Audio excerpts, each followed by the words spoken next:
मसीह जीवन हम कैसे जी सकते हैं और किस तरीके से हम परमेश्वर की आज्ञाओं को मानकर उसके पवित्र राज्य के सहभागी हो सकते हैं, आइए जाने। परमेश्वर का वचन कहता है, मसीह जीवन जीने के निर्देश। भाईचारे की प्रीति बनी रहे, अतिथि सत्कार करना न भूलें, क्योंकि इसके द्वारा कुछ लोगों ने अनजाने में स्वर्गदूतों का आदर सत्कार किया है। कैदियों की ऐसी सुधि लो कि मानो उनके साथ तुम भी कैद में हो, और जिनके साथ बुरा बर्ताव किया जाता है उनकी भी यह समझकर सुधि लिया करो कि हमारी भी देह है। विवाह सब में आदर की बात समझी जाए और विवाह बिछोना निष्कलंक रहे, क्योंकि परमेश्वर व्यभिचारियों और परस्त्रीगामियों का न्याय करेगा। तुम्हारा स्वभाव लोभ रहित हो, और जो तुम्हारे पास है उसी पर संतोष करो, क्योंकि उसने आप ही कहा है, मैं तुझे कभी ना छोड़ूंगा और ना कभी तुझे त्यागूंगा। इसलिए हम निडर होकर कहते हैं, प्रभु मेरा सहायक है, मैं ना डरूंगा। मनुष्य मेरा क्या कर सकता है? जो तुम्हारे अगुवे थे और जिन्होंने तुम्हें परमेश्वर का वचन सुनाया है, उन्हें स्मरण रखो और ध्यान से उनके चाल चलन का अंत देखकर उनके विश्वास का अनुकरण करो। यीशु मसीह कल और आज और युगान युग एक सा है।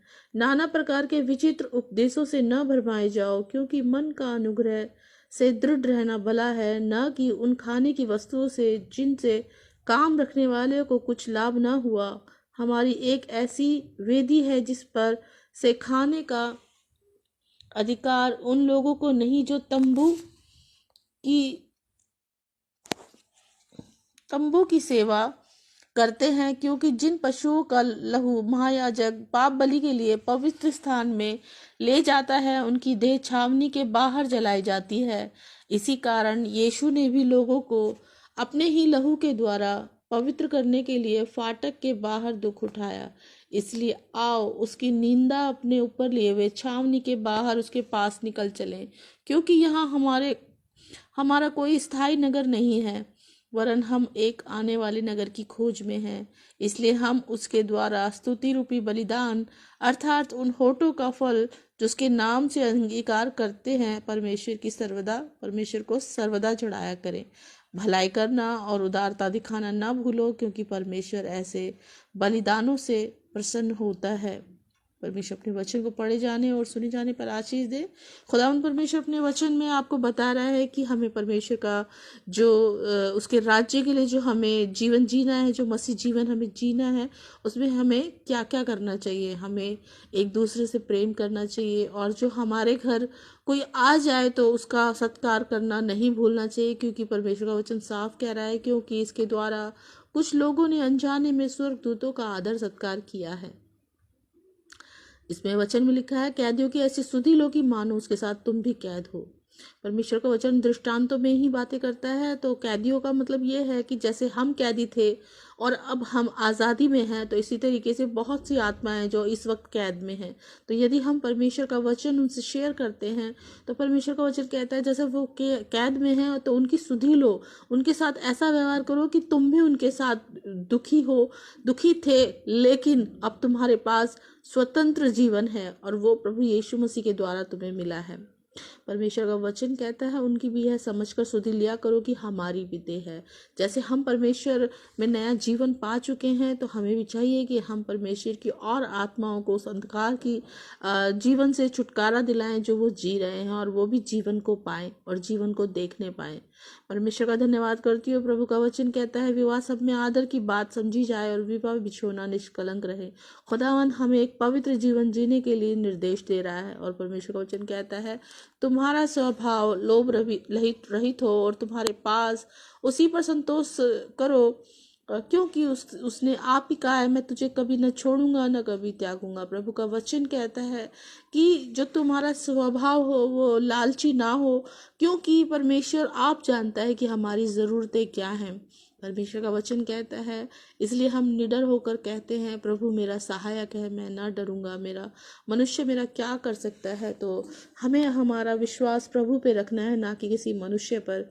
परमेश्वर का वचन एक और निर्देश देता है, वो कहता है, जो तुम्हारे अगुवे थे और जिन्होंने तुम्हें परमेश्वर का वचन सुनाया, उन्हें स्मरण रखो। ऐसा ना हो कि तुम अपने ऊपर घमंड करने लगो कि हमें बहुत कुछ आता है। लेकिन हमेशा याद रखना, जिनके द्वारा, जिनके जरिए से तुम्हारे जीवन में परमेश्वर का वचन का बीज बोया गया है, उन्हें कभी ना भूलना, उन्हें हमेशा याद रखना और उनके चाल चलन को देखकर, उनके अंत को देखकर उनका विश्वास करना। परमेश्वर का वचन कहता है, यीशु मसीह कल और आज युगानुग एक सा है। प्रभु कभी नहीं बदलता, मनुष्य बदलता है, लेकिन प्रभु का जो जीवन रियल में जो अगवा उसकी आज्ञाओं पर चलकर जीता है, तो हम उसके चाल चलन को देखकर उसका अनुकरण करें, उसका विश्वास करें। प्रभु का वचन कहता है, नाना प्रकार के विचित्र उपदेशों से न भरमाए जाओ, क्योंकि मन का अनुग्रह से दृढ़ रहना भला है। परमेश्वर का वचन साफ कह रहा है कि यदि परमेश्वर की जो शिक्षा है, वचनों की शिक्षा है, अगर हमें कोई बाइबल से विपरीत कोई देता है तो हमें उनका विश्वास नहीं करना है, क्योंकि परमेश्वर कहता है यदि ऐसा होता है तो हमें क्या करना है, मन का अनुग्रह से दृढ़ रहना भला है। हमें क्या करना है, हमें अपने वचन से जो हमें परमेश्वर ने दिया है, उन वचनों को हमें थामे रहना है कि प्रभु का जो वचन है वो जीवित है। और यदि कोई मनुष्य में भरमाए तो हमें उन पर विश्वास नहीं करना है।